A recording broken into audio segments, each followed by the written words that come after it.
Hey guys, it's Oddisee, and I'm right on time for summertime. A quap to summertime, everyone. Today, I'm here with the amazing Mr. Oddisee. How you doing today? Good, how are you? Oh, I'm doing amazing. Now, thank you so much for throwing such an excellent performance. I loved it. Thank you so much, I appreciate you. Thank you for coming to the show. No, thank you for even having this beautiful show at City Winery. It's all good. It's all in the day's work, seriously.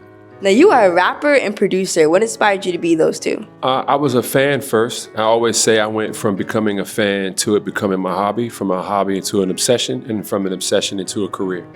And that was the order in which it went. You know, I grew up just listening to a lot of amazing artists and hip hop music, and I was just a fan of the culture and the music. And then eventually I wanted to participate in it. And I worked on my craft until it got to the point where I was comfortable releasing it for other people to listen to. Now, your beats are amazing. And when I hear it, I just love it. So who are some of your favorite producers and why? Some of my favorite producers probably have to be Dilla, Pete Rock, Primo, Dr. Dre, Kanye, Pharrell, Neptunes. I mean, so many. If I keep naming them, I'm gonna forget somebody. But those are the people that were responsible for like the genesis of my sound. And when I came up in the game, those were how I was listening to at the time. So those were the people who played the largest influence on me.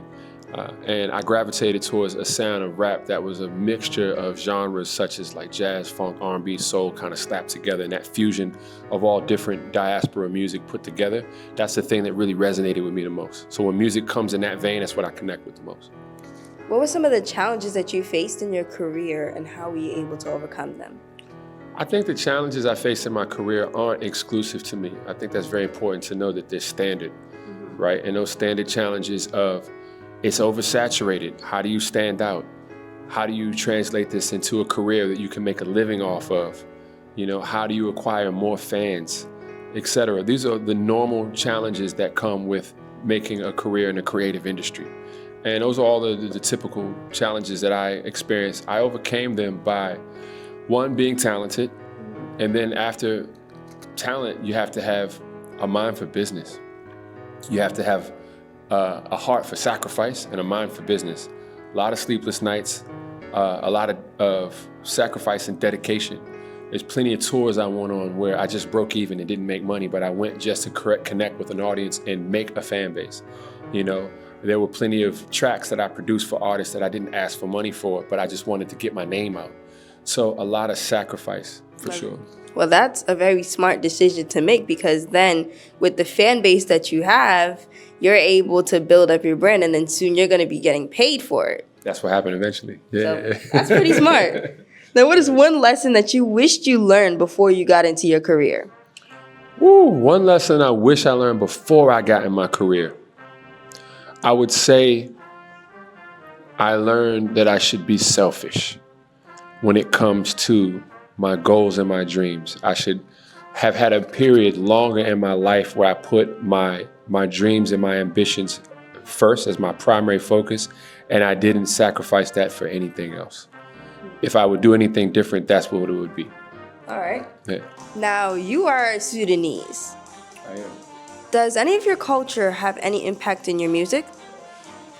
I think being Sudanese has an impact in my music. I wouldn't necessarily say that it's direct, but it's more so subtly. I'll use time signatures that are very, very normal in Sudanese music that aren't normal in Western music, like 5/4, 4/5, 3/4, etc. So I'll rap over those things. I get that directly from Sudanese music. But also, I think, and this isn't exclusive to me being Sudanese, but it's to me being the son of an immigrant. I have an immigrant work ethic. I look at America and the Western world as a place to be exploited from the outside in, other than the inside out, right? I look at it as a place that is ripe with opportunity, and all you have to do is work hard for it and sacrifice. And that I completely got from my father being Sudanese and watching my father work hard all my life, and having my aunts and my uncles and my cousins come over with the stereotypical story of they came with nothing and now look. I saw that in real time, you know, and I applied that to my business ethic. Well, that's dope that you're able to have the best of both worlds. Yeah, for sure. Now, and speaking of Sudan, when was the last time you were able to visit there, and what was it like? Last time I went to Sudan was 2020 January, January 2020, and I was there during Madaniya, which was like civilian rule. The country had just ousted a 36-year dictatorship from Omar Bashir, and there was somewhat of a civil rule for a very short amount of time. And I got to witness a Sudan without secret police and military police and the separation of men and women and the abuse of Sharia law to just manipulate and control people.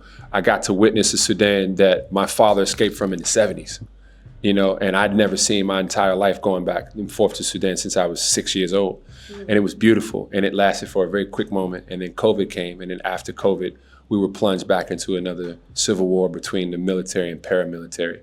So I normally go back every year. Prior to 2020, I go back once a year, but I haven't been back since 2020. My heart goes out to all the countries in Africa that are suffering, especially Sudan, because being an African, I cheer when we're doing well, but I also fear for when we're doing bad. So Sudan, I'm praying for you. I'm praying for healing, for love, for care. Honestly, I cannot wait to see you get better. And I would love to visit.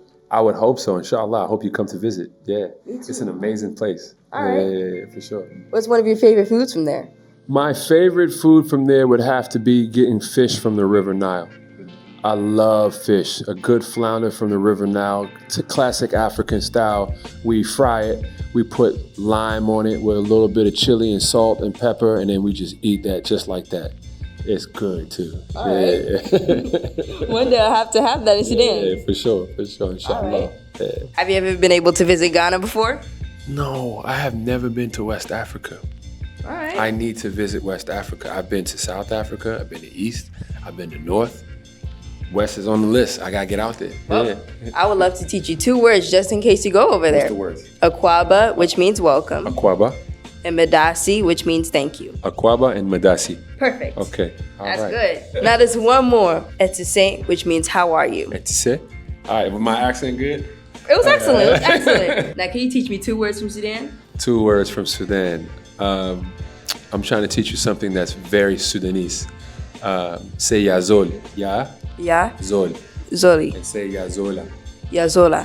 Yeah, yazol for men, yazola for girls. It's like, yo, what's up? All right. That's it. Yazola. Yeah. All right. Let me try that one more time. Yazola. Yazola. Yeah. Okay, I'm doing well. I would love to be able to use that word in Sudan. And next time I meet another Sudanese person, I'll say that. You say yazola. All you say right. Sudanese guy, you say yazol. Yazol. Yazol. Z-O-L. Yazol. You got it. All right. I'm doing pretty well. Now, what are 2 fun facts about you that few people know? 2 fun facts about me that people don't know. I'm really into furniture. All right. I love mid-century modern furniture from the 1950s. Another fact about me that most people don't know. I don't watch sports. You don't? I don't Why watch not? sports. I never got into watching sports. I like playing sports, but I don't watch sports. Or when I'm around my band and everybody else and they're talking about the playoffs and LeBron and who got drafted, I just go, yeah. That's it. Now, one point in time for me, I didn't really watch sports a lot, but I really love playing basketball. I love playing too. But I don't watch it. I'd rather make music. And especially in Ghana, at one point in time, they're like, have you seen this, and this match? I'm like, Right. no. You don't know, right? Yeah, that's my What's your favorite soccer player? I wouldn't know. I just be making stuff up. I'm like, Hakimi. That's it. Mbappe. That's it. All right, am I good? We good? So we had that in common. We really need to. I really need to watch more sports. Ghana, please do not come in blast on me for that. Okay. So I really don't watch sports either. For real, I don't. I'm trying to. I just every time the games are on, I'm like, I could be writing a song. I could be making music right now. Why am I watching these men play this game? I want to play this game myself. Now, and speaking of songs, one of my favorite songs from you has to be Shoot Your Shot. Now, what was that song about? Shoot Your Shot was actually about the Republicans and the Democrats in a bipartisan system in the United States and our government. Two brothers walking through the world unprepared. One lived in fear while the other one dared. Along came a chance. Neither one of them can share. Are they aiming at each other or the air? Right. Are they just there to attack each other, or do they have our interests in mind? And one is, crass and unrestricted, and the other one is reserved. But at the end of the day, they're both relatively the same. So the song was about Democrats and Republicans. Yeah. Well, that's good to know, because right when I first heard it, I was too young to understand it, but recently when I was listening to it, I was like, yo, this is a powerful song. Yeah. Another powerful song is Belong to the World. What's that one about? Belong to the World is a little bit more straightforward. It's a song about acknowledging and accepting that I feel like I'm a citizen of the world and I won't be made to feel any other way. There are so many places in the world that try to make all people of color feel unwelcomed or uncomfortable, as if we're some sort of minority when in fact we're the majority, right? And I've traveled enough and I've broken away from a lot of invisible stigmas that I had in my own mind that were made in America about how I was viewed around the world. And once I shed them, I realized I have so much in common with so many other people around the world, and I got this new sense of comfort. And I just felt like I belonged everywhere I was comfortable, like it was home. And I just wanted to put that in a song. Well, we're all citizens of the world and we should not be treated otherwise. So that's good that you're able to put that in such a beautiful song. So those between That's Love, I Belong to the World, and Shoot Your Shot, my top 3 favorite songs. Thank you. Those are great songs. No, thank you. Thank you for creating them, honestly. It's all good. Yeah, I'm going to be able to tell my brothers, I was able to interview the guy that made these 3 amazing songs. I'm honored to be interviewed by such an amazing young lady such as yourself. Seriously, what you're doing is great. It's admirable. It's aspirational, and I wish you the best. I wish you the best in your career as well. Until next time on Summertime.